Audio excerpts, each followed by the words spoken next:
So why would I be vulnerable? What benefit does that give me outside of looking like a right? That was like, that was who I was, right? So like, I really get it. Ryan Herrington, the co-founder of Bali Brotherhood, one of the largest men's circles in Asia with over 1,000 men participating. It requires courage. You have to be brave enough to be able to feel that and see that and express that, regardless of how it's going to be felt and received from others. But that's why having a safe container allows that courage and invites that space for courage and is met with love and acceptance and celebration. I had mentors through money, so much money, $100,000 into coaching and mentorships and funnels and fucking bullshit. And the most powerful shifts that I had is when my bros... If you could get every man to understand just one thing about themselves, what would it be?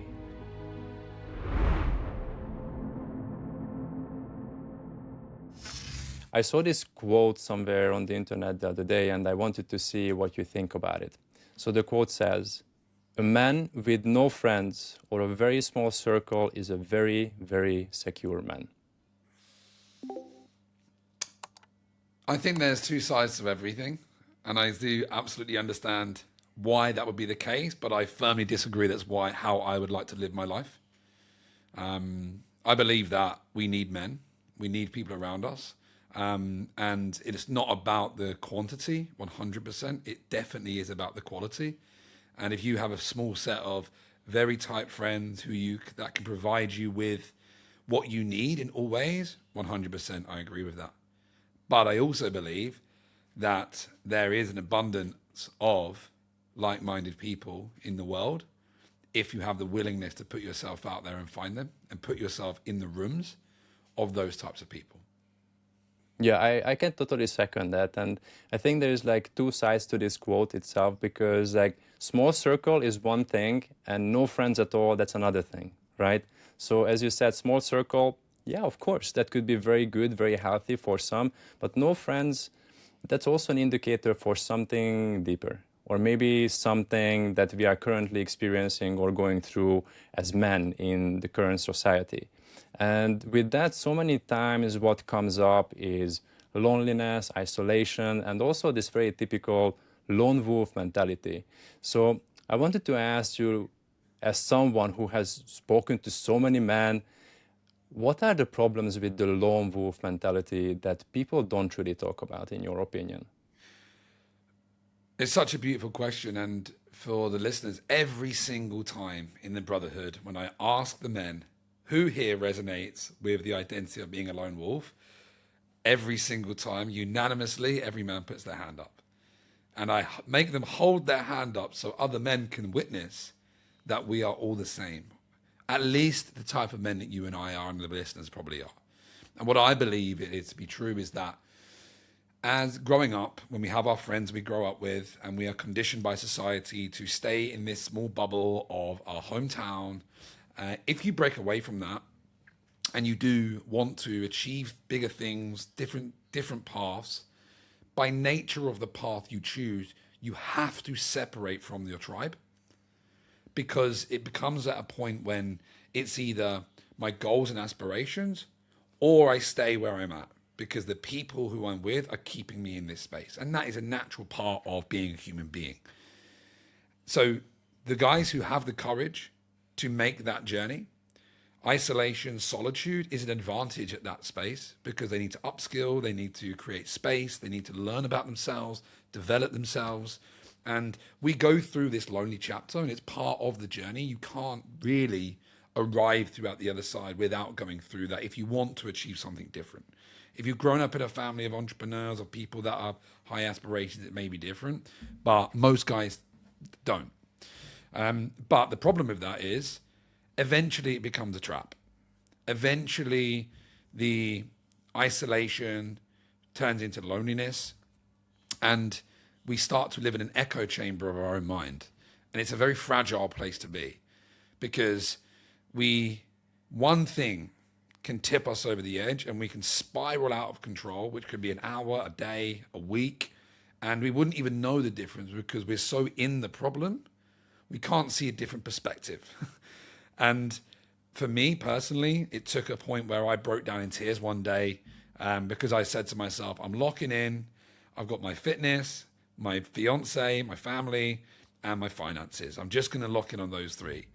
And that's all I did for weeks on end. I was around people, but I felt so disconnected because I was choosing to disconnect. I was choosing that I don't need people.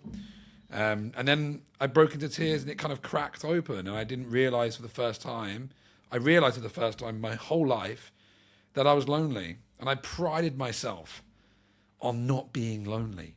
I'm okay. I'm alone. I'm not lonely. I can be the guy, the strong guy that doesn't need people. I can travel on the other side of the world. I can do these things. I don't need people.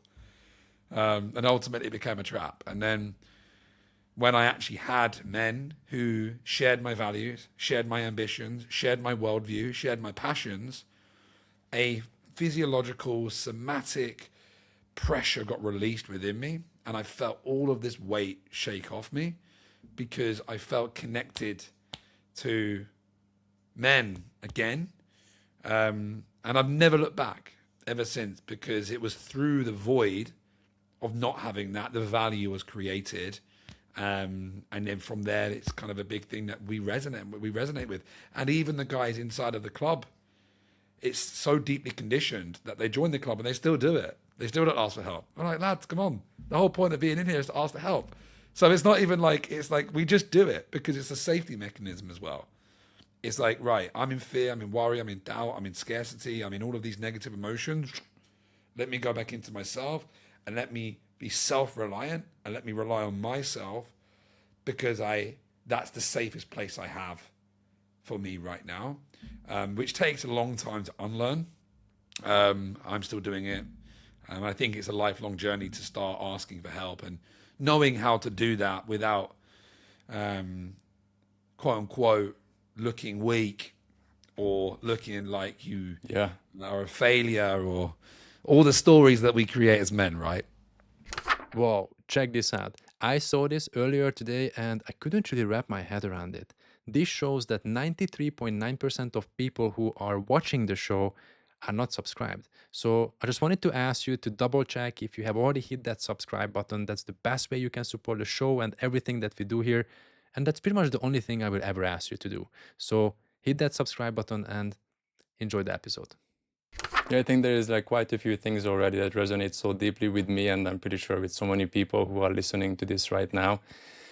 Asking for help is one. I don't need help. I got this, right? Like I'm no bitch. Like I can handle all of my stuff. And then like I don't need connection. Again, like I'm good for myself.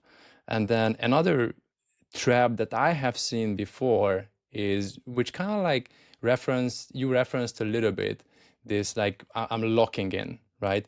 And this is where I saw that this self-development journey could be one of the best tools to isolate yourself even more, because it can feel so rewarding that you are working on yourself, you are leveling up, and then you completely disconnect and you kind of forget to bring all of that back into application and bring it back to society.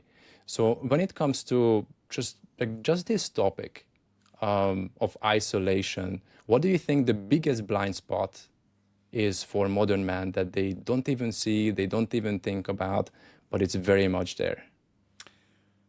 I think being aware that they are isolated or have chosen isolation is the first point of awareness. I had a conversation with someone yesterday and he said, I'm not isolated. I speak to my work colleagues, I speak to my boss, I speak to my peers in work. I was like, what about friends? What about friends and people that you actually aren't working with or you've been put with that you actually choose to connect with? Like it's a conscious choice, not by nature of like, I have to connect with this person if I want to achieve my goal. So I think part of it is not really even knowing and having awareness of isolation. And I do think it's so normal, right? There's a pandemic, an epidemic of loneliness, right? We're more connected than ever, but more disconnected. And there is, I don't know the term, but there is this false sense of connection that is achieved through social media. So there is a We believe on some level we are connected, but the emotional connection and the somatic connection that we need as human beings isn't met. But the mental dopamine connection is there. So we might think we are connected, but ultimately we lack that connection. And I do think, just based on the conditioning, the nature of, especially within the personal development space, if you have big goals and aspirations, when you have a mission, you have a big goal, whether that is fueled by healthy emotions or traumatic emotions, whatever that fuel is, it's such a strong driver that the value of productivity and accomplishment and growth can outweigh connection for a long period of time before it becomes, quote unquote, a problem, I feel. And like, it was only when I had the somatic response of tears and sadness that I was even aware of it, because until then I had no conscious awareness that I was isolated or lonely at all. I think I would have answered very similarly back in the days. Like, I'm not isolated, I'm not alone, I have people around me, I go out with people, like I have work colleagues that, you know, I communicate with and all of that. And maybe there are even friends that, you know, I hang out with. But I also feel that life and the world has changed so much over the past decade that we are facing very different challenges right now. And I was wondering, like, why do you think that this, like, quote unquote, like standard social circles are no longer enough for men facing today's challenges? Personally, what I believe, I think the landscape of humanity is changing rapidly, like with AI and AGI and how integrated AI and technology is into our life now. I think we are, it's classic, right? Moving into unprecedented times that we're not equipped to handle the modern world. Men aren't equipped or taught how to deal with their emotions at all anyway, right? So there's that. And now there's this whole fear and anticipation, impending doom for a lot of people that aren't quite skilled enough, that they're going to lose everything they built for, right? I think there's a pocket of human beings that are going to be extremely devastated when they've built their whole identity on their career path, right? Mid-level finance, admin roles that they've studied for, that they take pride in, that is their thing, that they won't even have a role. That won't even be possible. It's going to disappear. And to have our identity so wrapped in our work and who we are in the workplace and the workforce, I don't believe we're equipped to deal with who we are outside of that. And there's not enough education and there's not enough awareness of who we are as a whole human being in all parts of us, beyond the labels that we quote unquote pick up or the masks we put on to show up in the world to be loved and accepted and succeed. So yeah. And then to go off the back of that, I think the pressures that men feel specifically around provision, I believe there's a different type of fear and pressure that comes with that. And with that impending kind of panic, it's almost a state of fear to go into that lone wolf again, of like, back. I need to really lock in now because I'm conscious of time coming. So it's like amplified, right? Of like all of these things happening. So there is no space to relax. There is no time. There is no let my nervous system breathe and relax. And like we hustle and burn out and chase and strive, not from a place of purpose and meaning and inspiration, but from a place of panic, worry, burnout, and anxiety. So I think holistically looking at those things is why in a lot of ways. Man, that's so good. I actually didn't connect the dots until now, but I also started to see a very, very similar tendency on my side as well. Now, just like simply following all the trends and the technology and AI and all of that, that like automatically puts more pressure on me that like, oh, fuck, like I need to figure stuff out like right now. I need to scale right now because I have like 1 year, 2 years, 3 years left, right? And this is when like I also see that I just want to retrieve and I'm like, okay, like I don't have that much time for friends. I don't have that much time for like going out and doing fun stuff and all of that. And I know that it just doesn't work for me. It never worked in the past. So at least I'm learning my lessons that I actually need to invest on those kind of things because this is how I energetically balance myself out. But I think people who haven't experienced that before may fall into the exact same trap that so many else have. 100%. And it's only lived experience that you get that, right? I think if you have gone through that and burnt out and felt the pressures on that, you learn so much through that, which is a trap in itself, right? Because like before, it's like, oh, I could convince myself that I was okay, whereas now it's like I kind of know I'm not, which is quite a paradox. Yeah, yeah. So I think just going back to the very beginning of the conversation as well, when I asked you about like, having a small circle of friends or having no friends. So I think so many men, at least I hope so, that they have at least a couple of friends, right? And then maybe from like childhood or from high school or from university or from work or wherever they are from. But there is still a big difference, what I feel, between those kind of groups versus a brotherhood. So I think my question would be is like, what's the fundamental difference between like a typical like bro environment and a true brotherhood? That's a really beautiful question, man. And we were doing some competitor analysis today and some market research, and the statistics show that 1 in 5 men do not have a close friends, which is super sad, man. Like that's sad, right? But I think that a brotherhood is, we are in that space because we have the desire to connect and contribute towards the space. I think friendship, shared passions, shared interests is great. And I believe that friends are made in brotherhood, but I don't necessarily believe they are the same thing. I don't believe that to be a brother you need to be a friend, and to be a friend you don't need to be a brother in certain ways.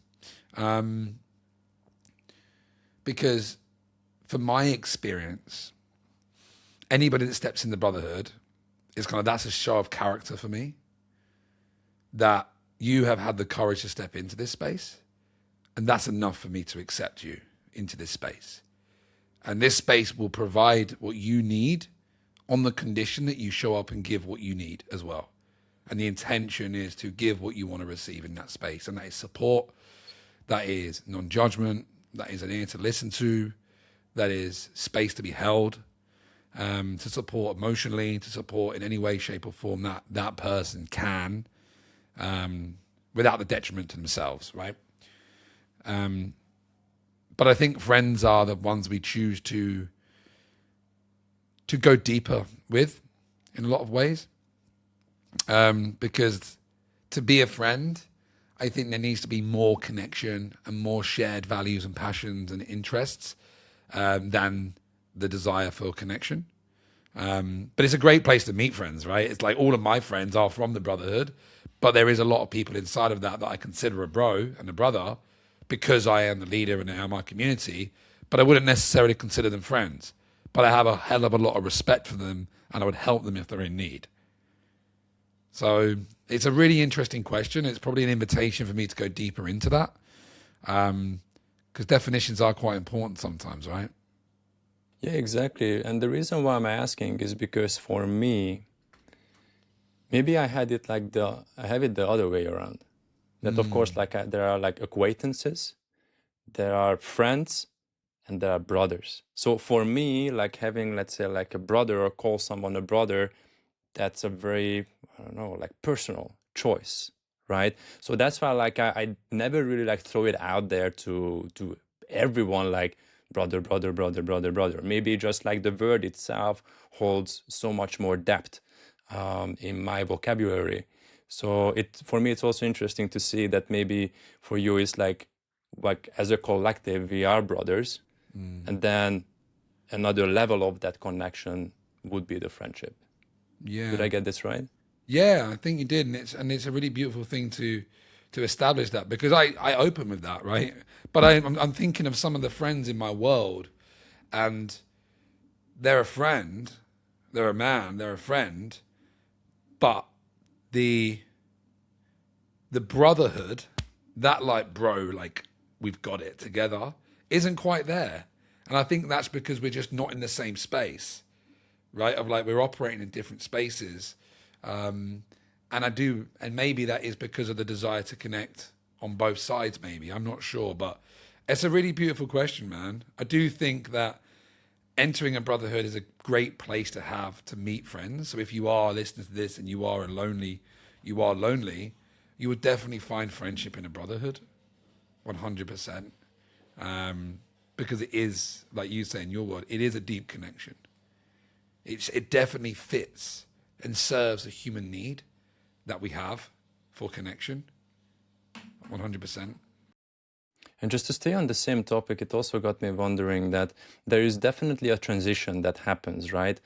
When somebody is trying to move from, let's say, like a more casual connection to a deeper, more vulnerable friendship or partnership. Like, what do you think the biggest challenge men face when they are trying to make that transition? What if the t-shirt you are wearing right now could help you recover faster and boost your performance without adding more to-dos to your routine? Well, this is exactly what Intelligent Threads can do for you. It's trusted by professional athletes, and it's also one of my favorite gears as well. They have something called tension release technology, a form of quantum frequency tech deeply embedded into the fibers of the clothing, allowing your muscles to relax and your body to shift back into its natural alignment. When I tested it with a professional sport therapist, we saw a 70% increase in muscle strength and a 40 degrees improvement in range of motion. It is not masking the pain, it is helping your nervous system to shift into a parasympathetic state so you can heal and sleep better. During my 30 days test, my deep sleep hit a 2-year high and my readiness score was practically the best it has ever been. It is literally as simple as putting on a t-shirt, no appointments, no additional equipment needed. Now you can get 10% off your entire order by going to the link in the description below or heading to intelligentthreads.com/Adam and using the code Adam at checkout. That's again, intelligentthreads.com/Adam using the code Adam at checkout. And now back to the episode. I believe that the courage needed to go first is very difficult, which is also why when you enter a brotherhood, you don't have to be the first one. A man that you will project, who's got all of his shit together, who's doing amazing business, who has all the money, that has the sexy woman, who has all of this, when that man tells you and opens his mouth and expresses his vulnerability, his weakness, that he's struggling with this and this pressure bubble pops. This illusion of pressure and shame and guilt and judgment and resentments burst. And we realize that we're not alone. We realize we're not the only ones with these problems. And I think to be the first man to have those conversations is very difficult without the right container, because it requires so much vulnerability and courage. And I'm reading a fantastic book at the moment. It's called The Courage to Be Disliked. You might have read it. And it speaks about all problems are interpersonal relationship problems. And that we're just so afraid of being rejected. We're so afraid of saying the wrong thing to the wrong person and them rejecting us, or getting out into the wider net and our friends hearing about it. The UK banter is a very harsh environment to be in. Like, you tell one friend and then all of a sudden all the boys know, and then at the pub everyone's laughing at you because you told the wrong person the wrong thing, and there's like shame and embarrassment that comes with that. So I think, like, again, I think there's if it's you're making that move, it's difficult in a lot of ways because of what we don't know how we're going to be received, and we don't want to be received as weak, and the judgments that we face as men, or the mask we wear of trying not to be that and taking that mask off is very difficult when it just becomes who we are. But I also think seeing other men do that first makes it a hell of a lot easier. Oh yeah, for sure. And I came across this quote from Cameron Conway, who is a professor at Penn State University. He also used to be in martial arts, and he has this book the memoirs of a cage fighting poet. And then he has this quote there: ultimate vulnerability, that's manly. 100%. And like the moment I read that, I'm like, that's exactly the brotherhood. Well, this is like, it's what I say, right? Of very easy question. The man that you aspire to be, the man who is your potential, the person you see in your head that's done all of these things that you want to do, is that the most courageous version of you? Does he have courage? Yes or no? Yes, of course he does. So you get to do that now. It requires courage. It's the only thing.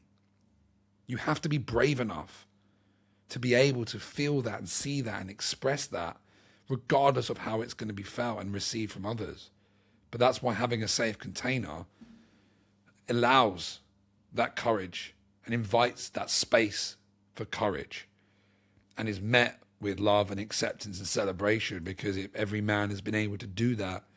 And that's why I say we're all climbing the same mountain. We're all aspiring to be the same version of ourselves, and they have character traits. They have certain traits that we need to develop as men. Courage is one of them. Here's the playground. Here's the arena, guys. It's the perfect place to do it in an environment that is going to be accepted, so that you can then go into the world, so that you can then go into a relationship, go have that hard conversation, launch that business, get on that stage, because you've experienced what it feels like to say something that's really hard for you to say. You say it out loud and you go, whoa, wow, that feels good to say that out loud. And then things evolve outside of that, which is really what it is. And it's like you say, that ultimate vulnerability. It's, do you have the courage to speak your truth?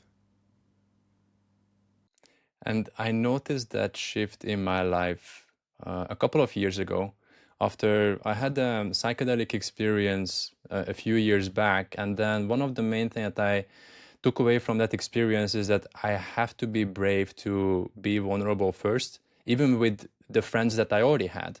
And I could just see how the depth of those friendships just literally skyrocketed. Just me being the first one who is like openly sharing, like, hey man, like this is what I'm going through right now. Maybe I'm just like softening the story here and there, but I really feel like shit. Or exactly the opposite, that like, oh man, like I'm so excited and you know things are great and all of that. And that also requires a certain level of vulnerability, because I also feel that so many men kind of just like try to play small. They don't really express themselves, and they are not being like fully honest about like what they are going through, whether it's like positive or negative. The moment I started to have that kind of transparency within my relationships, the quality of my relationships changed drastically. I don't know if you have any example like that in your life. I just think it's such a beautiful example of what happens when you are able to do that. Because my experience, why would I be vulnerable? What benefit does that give me outside of looking like a pussy? Right? That was like, that was who I was, right? So like, I really get it. Like my dad, like don't cry, don't be a puff. Right? That's what he used to tell me, right? He's a northern English guy. So I've grown up from a young, like, don't show emotion, don't show weakness. Like similar to so many men, right? So many guys. And it's like, what? I don't understand. I cannot comprehend how that is going to benefit my life in any way, shape, or form outside of making it worse. And I think that level of thinking, that fixed way of thinking that I used to uphold and have, and I know so many men have, is the problem. Because they don't actually deeply understand or haven't felt how liberating it feels to just say the thing that you are so afraid to say, the thing you judge yourself on, the thing you want to hide from the world, the thing you have shame around. And a lot of it's to do with shame, right? And shame is just a signal of where you're not in integrity, where you know that there's parts of you that you want to be seen. But we are so afraid of that we hold ourselves up. And one of my friends said it to me in a beautiful way. He said shame and shadows are like holding a beach ball underwater. It takes so much pressure, and every now and then it slips and it pops up, and you scramble and then shove it back down. And I was like, it's such a beautiful thing. So it's like we waste so much energy hiding, and all of the thoughts and the wasted energy, the overthinking, the procrastination, the shame, the comparison, all of these negative things that if we just say out loud will disappear and vanish. But I don't think enough guys have felt that and understand the benefit in their relationships, in their goals, in their productivity, in the things that they care about most, for them to see it as a healthy way that is an asset and a strategy for them to use to process, to get back on track, to stop having these big these mood swings, and move through life a hell of a lot easier and less turbulent than it was in the past.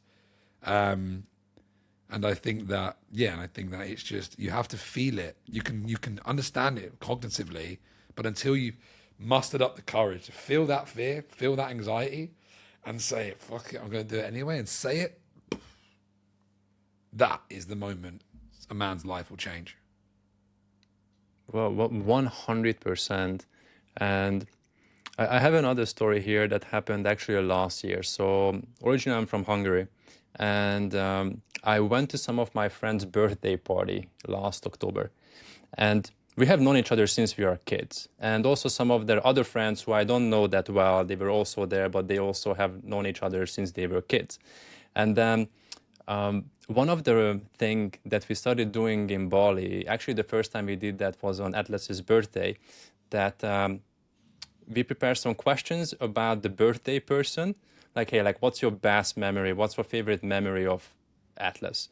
What's your favorite, like, what was the time when, like, he showed, like, how good of a friend he is? Or, like, what is one thing that you haven't shared with him, but you deeply admire him about? And these kind of questions, right? And there was one particular moment in that birthday, because I prepared, and my partner at that time, we prepared those questions for that birthday. And it was so interesting to see how these individuals share their answers to these very personal and vulnerable questions. And there was one particular one where a guy picked a question like, what is it that you love the most about this person, but you have never told him? And then he said it like, oh, wow, like, we have known each other for like 25 years and we are good friends, but it's kind of crazy that we have never talked about this stuff before. And that's just the normal, right? And it was so interesting to see how that one simple thing that that individual shared with the other person changed their friendship as well, and it even deepened it just by saying like, hey, Ryan, like, this is what I love about you, but I have never told you that before. And that's also vulnerability. And yeah, that's how you deepen real connections. And that's just like being seen, right? Like being seen and being heard are like two things that we deeply crave. And being received in that, right? Not being judged and being received with love and compassion is kind of ultimately the when we're met with love and compassion, it's a beautiful thing for us to receive as well, I think. And that sounds like that, right? Of like two parts of it. One had the vulnerability to share what he loved about one person, and then he received it with love as well. So I completely understand that. So there's an invitation for the listeners, right? Tell your friend what you love about him. Yeah, exactly. We are just like so almost like trained, like not to talk about these kind of things. So the moment someone steps out can feel a little bit weird and can also feel some discomfort when you do it. But then, yeah, it really helps connections to deepen, which is great when you do it like one-on-one. But what you guys did is you even brought it to another level, right? Because how many people participate in the Brotherhood on a weekend on average? On average, about 30 guys. We've had 60 guys as our biggest one. They just kept coming in after I'd done a couple of talks. I was like, wow, they just keep coming. So yeah, about 30 on average. 60 has been the biggest. And how many men showed up in total? There's been hundreds, man. There's been hundreds and hundreds. There's 800 men inside of the group. And I know that there is so many men that have come through that are not in the group as well. And we've been doing it for about 96 weeks. So 96 weeks straight, near enough, bar a couple of weeks. We've on average 30 people coming. So that's it's about 1,800, not individual people, but around in the space. So yeah, there's been a lot of guys there, mate, and it's been beautiful. Considering it's all been word of mouth, and that I don't even have access to the Instagram.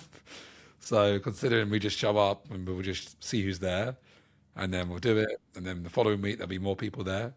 I think it's just a beautiful example of how special it is of what we've created. Oh, definitely. And what I can also tell is that the concept of the Bali Brotherhood, I have not seen anything like it back here in Europe, at least not until now. And even just the idea of that, people seem very skeptical, or they are afraid, or they just find it weird, or they just think like, hey, like I don't want to be a pussy, right? So let's say for someone who is still skeptical, how would you summarize the real point of a men's group, and how does it actually work? So I think there's a stigma and a misconception around men's groups. And I think that we're very intentional around how we keep it grounded and open. Because when I first heard about men's work, I thought it was men taking their tops off in the jungle and screaming and shouting and hugging, which I was like, whoa, I don't want to do that, right? Personally, right? That's just some of the work, right? Other times it's like super alpha Andrew Tate vibes, or there's like too spiritual, too much around consciousness. It's not grounded enough. And essentially the space that we wanted to create was just this very grounded group of guys who want to connect with other men who have ambition, that want to connect, that are hungry to succeed, but also willing to be open and connect and do the work, right? And do the actual work that's necessary. And we've created such a beautiful community because of that, where we've very intentionally kept it grounded. But for the man who is on the outside looking in, intuitively, he's paying attention to it, not really sure why, but he's curious, right? The only reason you wouldn't come is because of that fear and anxiety and uncomfortable feeling that's in your body as you look at it.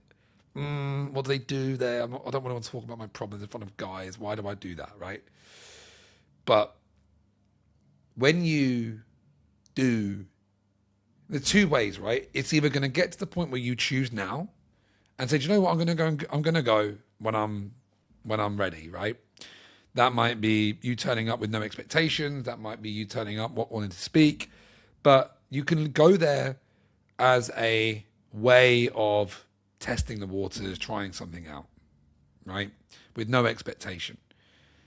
Or you can wait till you're having a really bad fucking day and you're going through a crisis in life and you are isolated as anything and lonely as anything and need it, and your body's telling you need to go to this thing now. We've had people turn up that have been on the radar for months, and it's taken their life to a breaking point when they finally come. And they come, they have a big emotional release because the first time in their life they actually have other people that care about what they're going through. And that's what the space is. The space is there. So for the Ryan that was lonely and he was seeking connection and he was seeking something to connect with, the space is there every single week, regardless of who else is there, to be there for that man. There has been times when there's been thunderstorms and I text Matt, my co-founder, bro, take a rest today, mate. I'll make sure I'm there in case anyone arrives. And I was like, the Bali storms as well. And I was like, it wasn't even for me, like in my body, like, I was like, right, I've got to be there. I have a responsibility to be there. And Matt texts me, bro, if it's just me and you, we'll be there. And that was a moment in our relationship where I was like, he's just as committed as I am. We turned up and there was 15 guys there, and it was one of the most beautiful things because 15 guys had gone through the storms. There was tears, there was gratitude. It was beautiful. It was such a good one. But I feel like the way that we run it is that we don't have to come every week. We're there when you need us, whether you love it and you come every week, whether you only come there when you need us most and you just need to vent and get your emotional processing done, or you see it as a place that you'll come when you haven't got anything else on. That's great. It's an open door brotherhood that keeps it low pressure and low barrier to entry, which is that first step that most guys need, where there's no pressure. There's no pressure to perform. There's no pressure to commit. There's no pressure to do anything other than just be here with the guys and experience what you've got to experience. And every time the guys have a great experience, whether they like it or not, they come back, that's up to them, right? So I think that, again, with what we've done very intentionally is to keep it grounded, to keep it open, to say that we will be there for you for free every single Saturday, regardless of what's going on in your life. And it's worked. And it has worked. I know some groups you have to commit and pay for like 10 weeks and you have to, like, there's only 10 spots, 10 weeks, which is great. We just do it slightly differently. What are some of the main challenges that men go through who show up in the Brotherhood? Could you maybe give a couple of examples so the people who are listening right now could also maybe like see themselves in those challenges? I will give you the 5 because I've done the studies. I've surveyed the guys, I've interviewed the guys, and I know them. So the first one is isolation. Right, the guys that are in the Brotherhood have already come to terms with isolation being the problem. Hence why they're in the Brotherhood. Right, they've gone there to seek connection. They are the ones dealing with all their problems, and to extrapolate what isolation can look like. If you're running a business and you have nobody to talk to, you don't want to talk to your wife about it, you don't want to talk to your partner, your friends don't understand, no one gets it, no one cares, so you can't talk about your problems because no one actually is in the same arena as you to even appreciate what you're going through. So we just keep it to ourselves. You're leading your family, you're facing the pressures, you're feeling the leadership, the burden of leadership, right? And these guys are leading or providing or pushing on in their careers, but they don't have anybody in their close circle that they can vent and offload and connect with on the same level as them, that actually understand what they're going through, that can give them lived experience and shared experience, right? That's the top one. Second one is that this feeling of being, this deep sense of feeling like they have untapped potential in this inside of them, that they should be further ahead than where they are. There's a gap between where I am, what my current reality is, and what my aspirational goals are, whether that's financially, whether that's in love, whether that's in health, wealth, or relationships, right? I'm not where I want to be in business. I don't have the relationships I want, or my health isn't where I want it to be, right? There's a gap. And there's a frustration in that gap.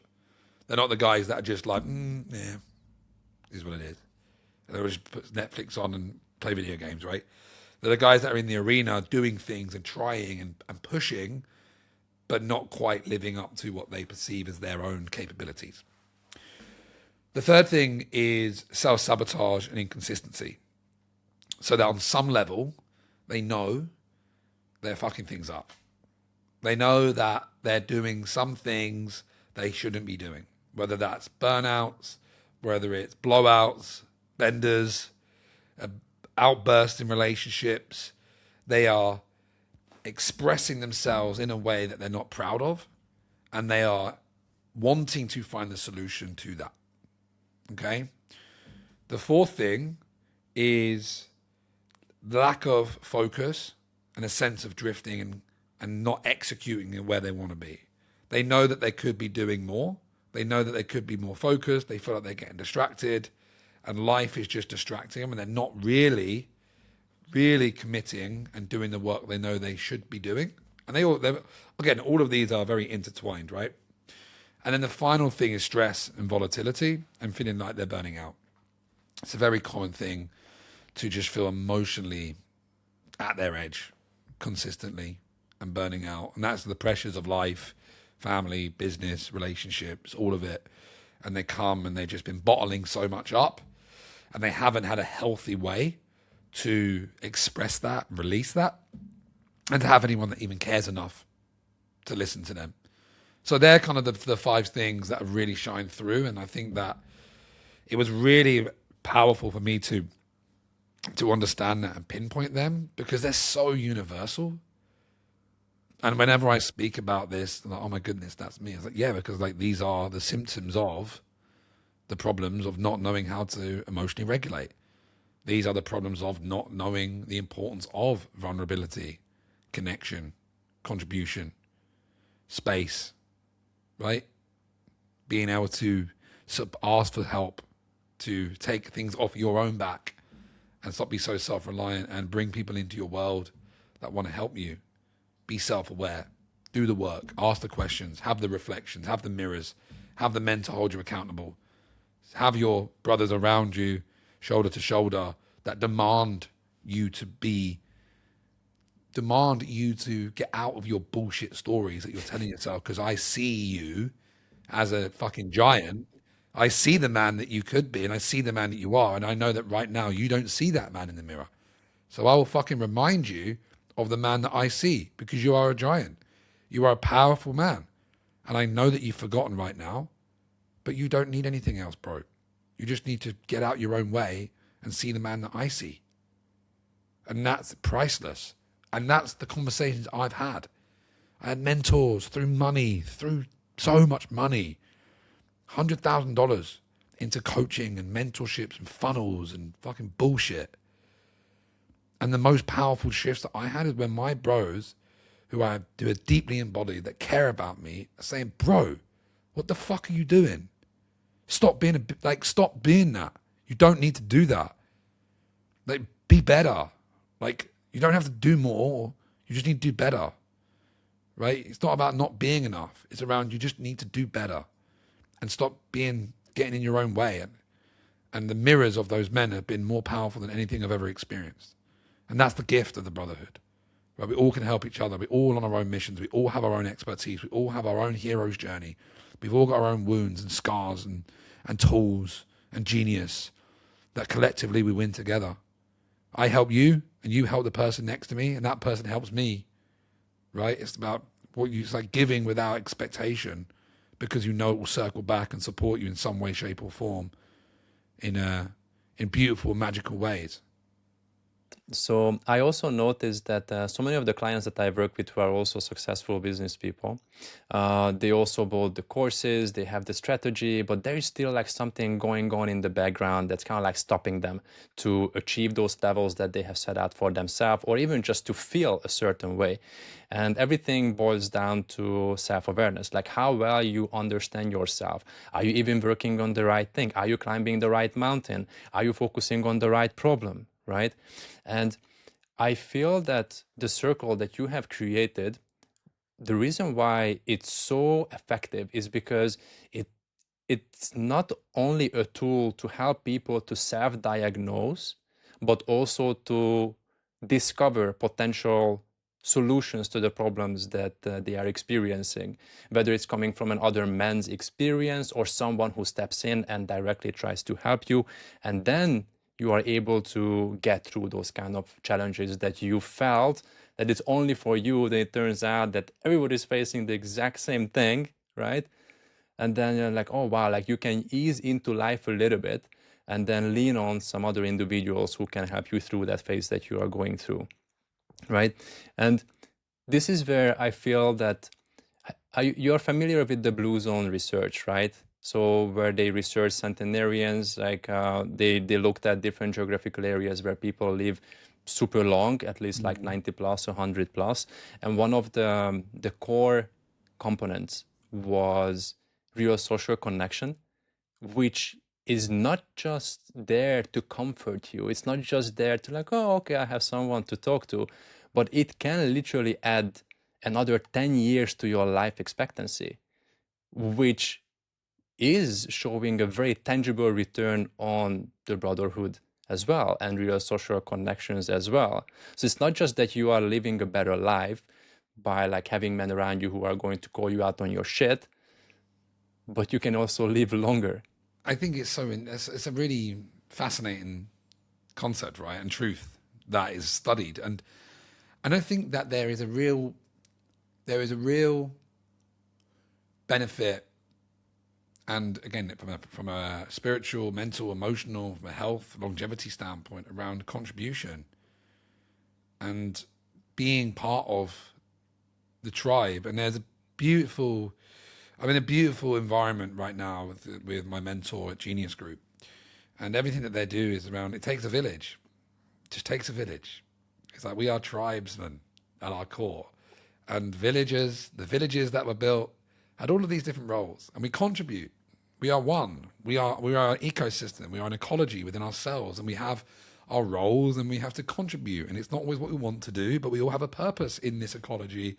And we serve. And I think a beautiful opportunity that's coming through, and this is around one of the theories around what AI can do for human connection, where the people are going to need to work less because it can automate more, is that there's going to create more opportunity to do more community work and more opportunity to spend time in our community and support our community rather than everybody having a job for the sake of having a job. And the quote is like, inspectors to inspect inspectors to inspect inspectors. It's like, it's just this nonsense thing that we have to do, that everybody has to have their 9 to 5 and work. Whereas some people are better off contributing towards their community and making it about the community, about the social connection, about how we live together rather than this individualistic, hedonistic lifestyle that so many people live in. And I just think that what you said then is a really beautiful point, because we know we need it on some level. On some level, right? We know we need it. And I did read the book Ikigai, which talks about one of the blue zones in Japan. And it's like they don't do much. They tend to their crops, they do their Tai Chi, and they do their community stuff. Right? But then like being young is like 80 years old there. Which just explains how simple we are. Right? How simple we actually are on a certain level, but we make things complicated. Life becomes complicated when we just go out into the world, but bringing it back to simplicity, and that's I think a human connection. And it's like Maslow's hierarchy of needs, right? It's like third on the scale. It's like we need it. You can't hack your way through that. And I have a joke. It's like there's going to be so many depressed AI solopreneurs that are like, oh yeah, I've got a great idea. I'm going to build a whole team with all my AI team, and I'm just going to sit there and have this $1 million solo business. I'm like, bro, you're going to be so depressed, man. Like that is like the default path to depression, because you're not going to actually speak to any human beings, and you're just going to be isolated and locked in this digital world that will not fulfill the thing that you want it to fulfill. So we'll see if that theory comes true. Hey, just a quick one. Just wanted to make sure you have already subscribed. If you haven't, please do. And now back to the episode. It's very hard to predict where everything is going to end up in a couple of years. But yeah, so going back to the Brotherhood itself, so we can definitely establish that there is a mental benefit. There is also an emotional benefit. And I would also put here the physical benefit as well, because you guys were also organizing like workouts together and all of these kind of things. Like I remember that we were, what is it, like bench pressing together. Yeah. I will never forget that, right? Oh, that fucking destroyed me. But anyway, Oh so yeah, that was hard. I got your B-roll though, didn't you? You got some B-roll for me. I was like, thanks, bro. I was like, I wouldn't do that. I'm like, here you go, bro. yeah, so there are all of these benefits, and you partly answered that right now, but my next question would have been if you see any additional benefits beyond the mental, physical, and emotional, talking more about like spiritual or even as a societal impact, like coming 100%. out of these circles and gatherings. Great book, Who Not How. And one of the most important things that he speaks about in this is freedom of purpose. And when we ask the question, how do I do this? Whatever the problem is, we're confined to our own level of thinking, our own level of resources, and that's whatever state we're in, right? So if we're in a fearful state, if I ask the question, how can I do this? You're not going to come up with the answer. You'll come up with every excuse to say no. But everything that we're building within the club, within the network, within all of the things that we're trying to do, is that I have deep conviction that every answer that we have is in the bros.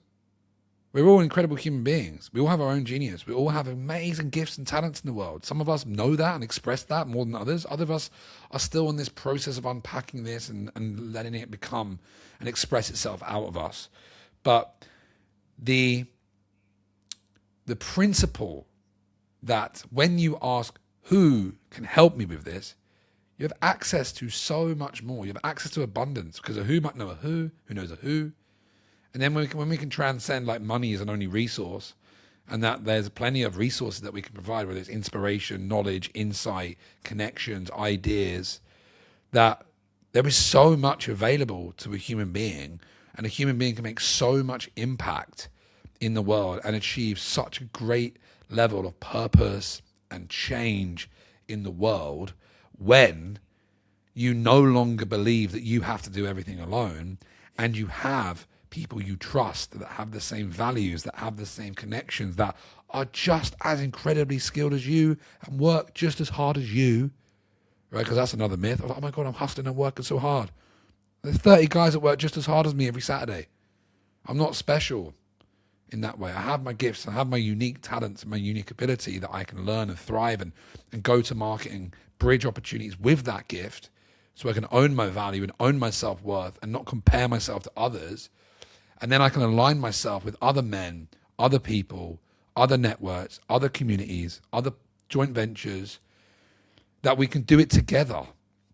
And it's like 1 + 1 = 11, right? It's a multiplier. It's not a divide. It's not we're sharing the pie. It's like we're building a bakery. That we're like, all right, let's fucking do some crazy shit. Let's go big. Let's go bang to the moon.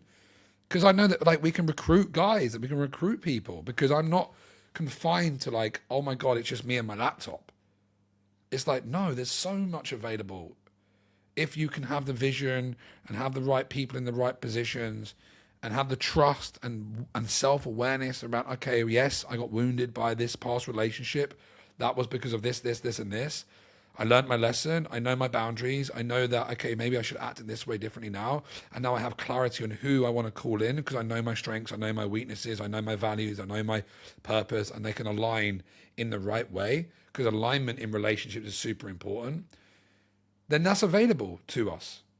And that's the science that I'm really diving into now, because because it was like the lone wolf.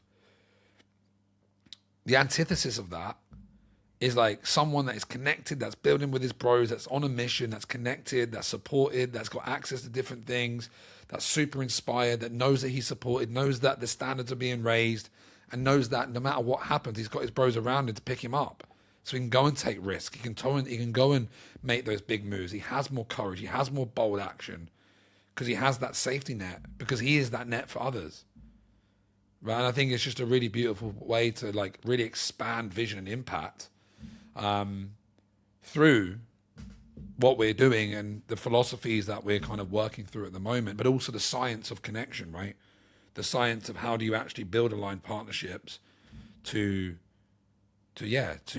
make more impact. So from a spiritual standpoint, whatever impact and whatever you feel that you're here to do, it can 10, 100x, especially with AI, right? To bring into that whole mix now, it's like there's so much you can do. You're only confined to your level of thinking and your level of ability to build relationships with people. So, yeah, I think that's a big one for me, because spirituality for me, connection with God, connection with spirit, but how is that expressed in the world? How do I channel purpose? How do I channel my life experience, my passions, my purpose, my values, my ikigai, my genius into the world? And how does that evolve? I think is the work. And that's kind of my gift of helping men figure that out and express that into the world. And if it aligns with my mission, great. Come on the ride, because we're going to the moon, baby. I love what you said, that we are not sharing the pie, we are building the bakery. That's so good. It's like scarcity versus abundance, right? It also got me thinking that like when one human connects to another human, right? It's a very intimate connection, especially when we are in a small group, right? So it's so much easier to facilitate those kind of connections, accountability, and vulnerability, and all of that. So how do you strike a balance between the intimacy of a small group while scaling a movement like this and trying to reach more men? I think that's a really good question.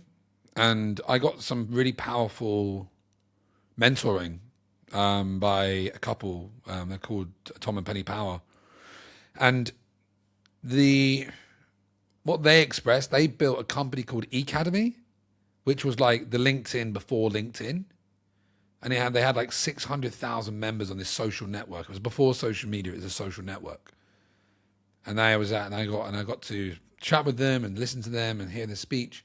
And they said that anything beyond 100 people, the community starts to break down. Because the tribes you can't really build relationships with more people than that within a community, which is like really important for like, I'm aware of that, right? So I'm not unaware of the relationship building, but I am aware that how do we contain that? How do we manage that so it doesn't become this breathing monster that just grows and grows and grows and there's no control and it just falls apart. That's ultimately one of my fears, that it just becomes too much and then we'll just crumble because it all just gets too much. So I think one of the things that we are really intentional about is how do we actually get people to understand themselves enough to know where they belong. And I think and one of the greatest gifts that I believe I can give men is I will help you understand yourself to know where you belong in your own heart. I will help you know where you belong in the world, what your purpose, what your mission is, so you can contribute at the highest level. And I'll also help you understand where you belong in your tribe as well. Because I think those levels, like an individual and a community and a global level, are kind of three different games that we can play.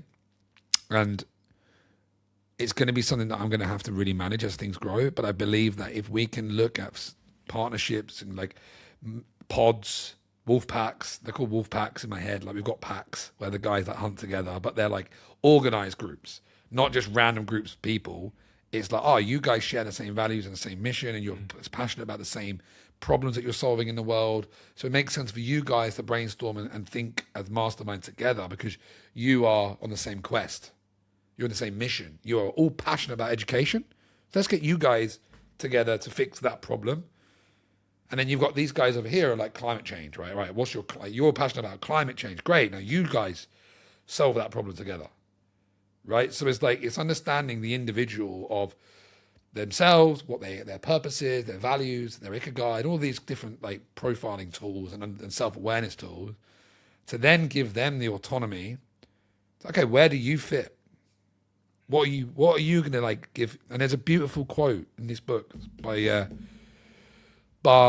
Albert Einstein, and it's that the most inspiring and greatest work is done by the man who can labor in freedom.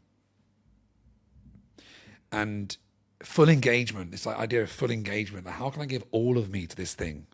Not half in, half out, not like half resenting it because it's not really what I want, or I don't really like this person. It's like, oh, this is it. I'm going to grab it by both hands and I'm going to give all of me in all ways to this quest, this mission, and these people. And I'm going to be fully engaged into what I do because I've been fully engaged for like 5.5 years where I was like not engaged at all. I had no purpose. I was drifting. I was just doing jobs to make money and I was good at it because I wanted money. But then when I become purpose driven and I had purpose, my life radically changed. And all of these old patterns and identities that struggle just started to fade off me. They just started to fall off me. And I was just fully engaged in my mission. And that's available to everybody if they are ready in their own journey to experience that. And it's that whole quote of you can lead a horse to water, but you can't make it drink. I've like spent a long time trying to convince people of that. There's enough people now that know that are like, come on, mate, this is where we are. We've got the guys over here that are already doing that. You know you want to be part of it. So let's get stuck in. Would you feel comfortable sharing like some of the things that have shifted in your life after you started to do a more purpose-driven work? Yeah, 100%, man. So when I first done my purpose statement, there was like a percentage, and it was like 50%. I was still drinking alcohol. I was still taking drugs when I'd go out and party. I was not taking my health. No, in fact, I was taking my health seriously at that point. The health and fitness had been the catalyst to open up personal development and then getting into this work. But it was a big thing around, I was a recruitment consultant in a 9 to 5. I was living for the weekend and I was taking drugs on nights out. And I was like, they are not who I want to be. I want to be an entrepreneur. I want to be free. I don't want to. One of my fears was to be this fat alcoholic because my dad had alcoholism in my family. So that was like one of my deep fears of what would happen if I didn't change.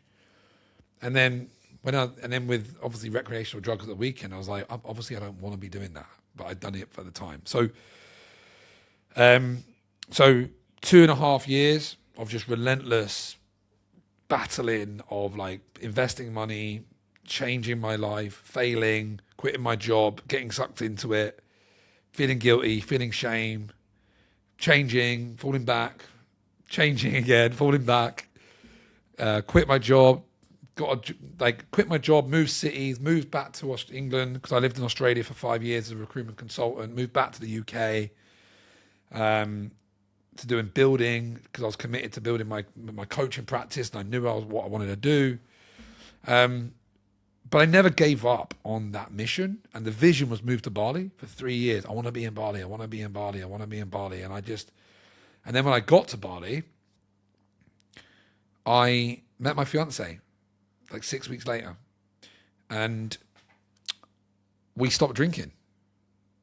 We stopped drinking when we met, and went sober for like 10 months. And I found someone in my life that wanted the same things as I did on such a deep level.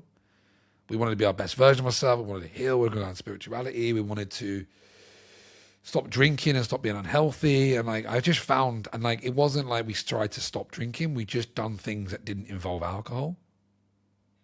Right? So it wasn't like this resistance. We just wasn't part of our life for a long time.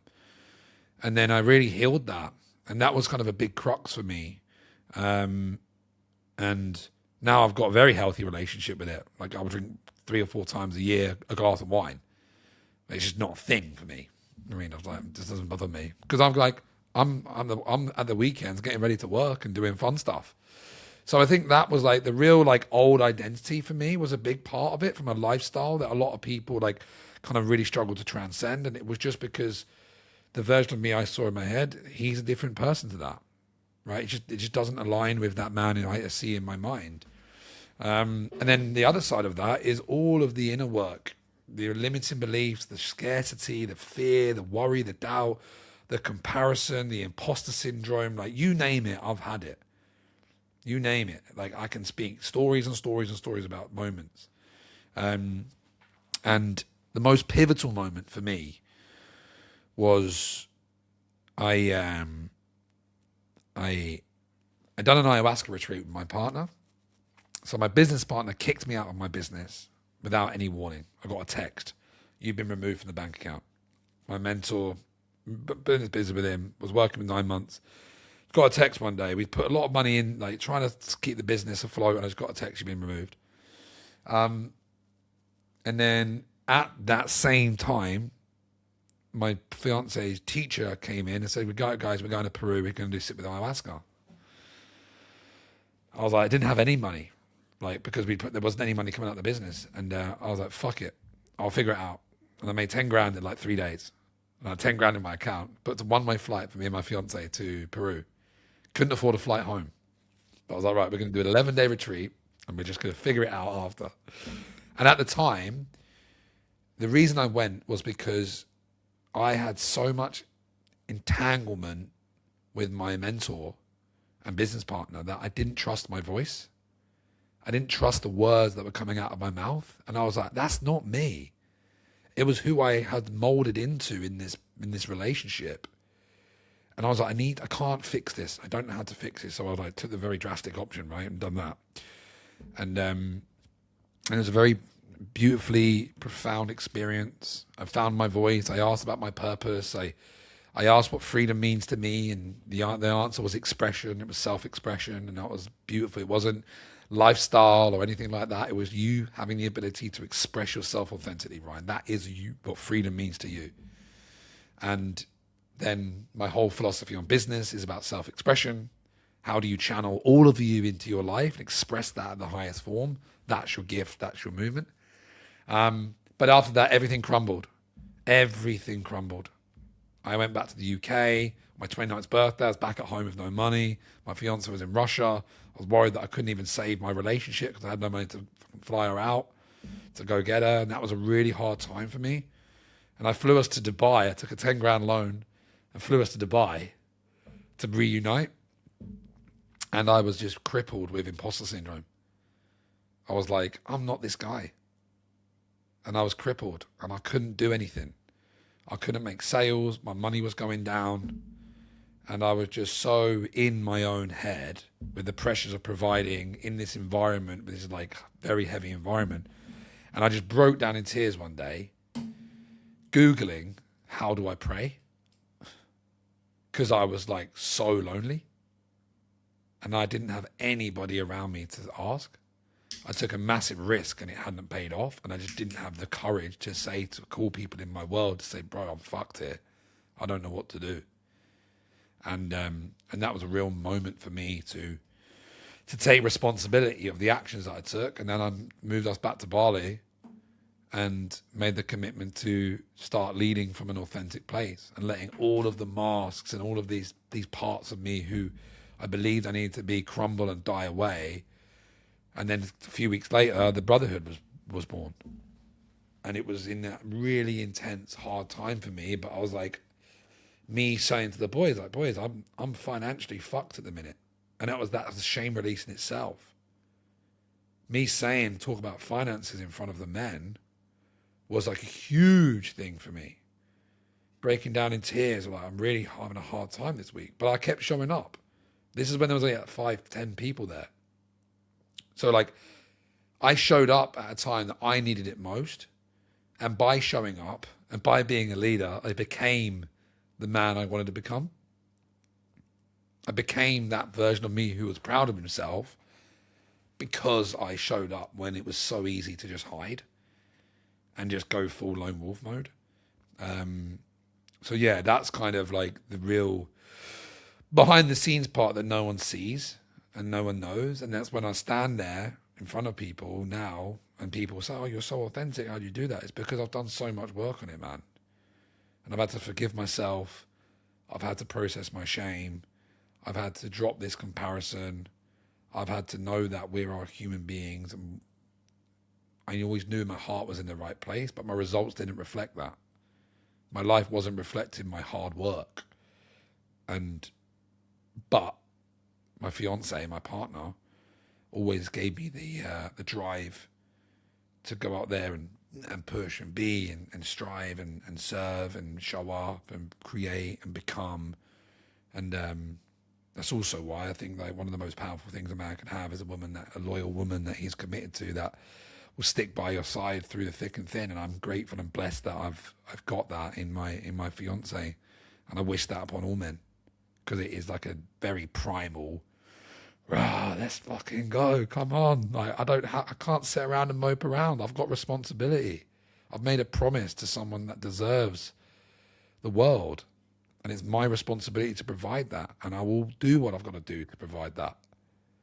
So yeah, I think that was that's part of it that no one sees, man. It's such a powerful story because, again, I think so many elements of that resonate with so many of us, where we are confused, where we are doubting ourselves, when we don't see the money on our bank account, when we're like, okay, what am I doing wrong? I'm putting in all of this work, yet my life doesn't represent that. Like, wow, like what can I do? So like fundamentally, like all of that experience led to the creation of the Brotherhood. So you are creating that space for people who may be going through something like what you were going through. They can lean on someone. They can lean on a group of people, so they don't have to tackle all of these problems by themselves. So that's very beautiful. And I love that. I've seen it with my own eyes as well as going to the circles. What I'm also very excited about is like, where is it going? Because it's kind of like becoming a bit of a movement as well, right? So can you share a little bit about like what are the future plans? What have you planned? Like what's going to be the next big thing for the Brotherhood? Yeah, man. Thank you for that reflection, mate. It's for us to have that relationship, and you know that it's important I appreciate that reflection. So I know that it's required a lot of sacrifice on my side to get it to where it is. And now it's the time to trust and entrust the bros and other people to share that and be in that. And I spoke on stage at a conscious leadership event in November. It was the first time I spoke outside of speaking to the 30 men that are in front of me.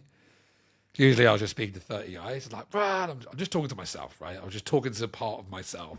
Right, guys, let's get after it. Like, let's keep going. Let's take punches and get back up. And I'm just talking to myself, right? After now the story. But I spoke on stage at that event, and That's the one where you also met Stephen Bartlett? well, no, it was 2 weeks before. So I met Stephen at his event, but I was speaking at an event with Roger the week before with some really cool guys. There's one of the guys from the Secret. One of the guys from the Secret was there. There were some cool speakers, but I didn't even know what I was going to talk about, mate, until like the night before, and I spoke on stage about building your tribe. And I spoke about what we've done at the Brotherhood to 700 people. And the response blew me away. The men were nodding away, as they normally do. They're like, yeah, I get that, what you mean. But the women were like, and they were like amazed that people are doing this work, right? And it was a very conscious crowd. I knew in that moment, mate, I was like, this is it. This is the thing. I don't know how I'm going to do it, but this is it. And it took about 3-4 months for all of my identity to crumble again, all of my coaching business to crumble again, for me to have the conviction, to have the vision, for the vision to be born. So right now, we have just launched the Brotherhood and Business Club. Most of the men in our world, 90% of them are business owners. And the work that we're doing is so important for men to actualize their potential in business that are in the arena. So the first thing that we've just launched is the Brotherhood and Business Club.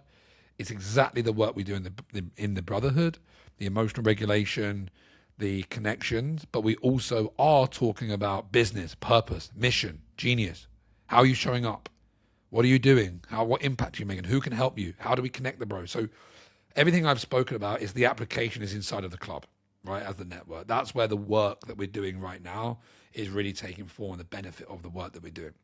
The expressions of that is that we are going to run a men's summit. And the men's summit is going to be the big move this year. It's going to happen. I know it's going to happen, that we're going to pull it off. And we're going to get the right men in the right room and speak about this and tackle this. And it's not just going to be a rah-rah seminar. It's like, let's actually figure this out. Let's make change. Let's do things that are going to take ripples effects, because the men are the thing that change. And everything I've just spoken about is where that comes to life in person at the end of the year, with connections, with facilitations, with understanding self, with workshops, so we can actually do what I've just said at scale, and then let that take out into the world and have a flagship summit every year. Because the in-person, the inspiration, the work that has to be done, there's no better thing on getting people together. There's an electric energy in the room when we do that, and that's going to be the highest expression of the work that we're doing and the most exciting thing. And then the mission also is to do lighthouses around the world as well. So the lighthouse is, how do we build brotherhoods around the world of what we've built? Talking to people in Berlin, Hong Kong, Ibiza at the moment. And ultimately the vision is to have, wherever you're in the world, you have your brotherhood.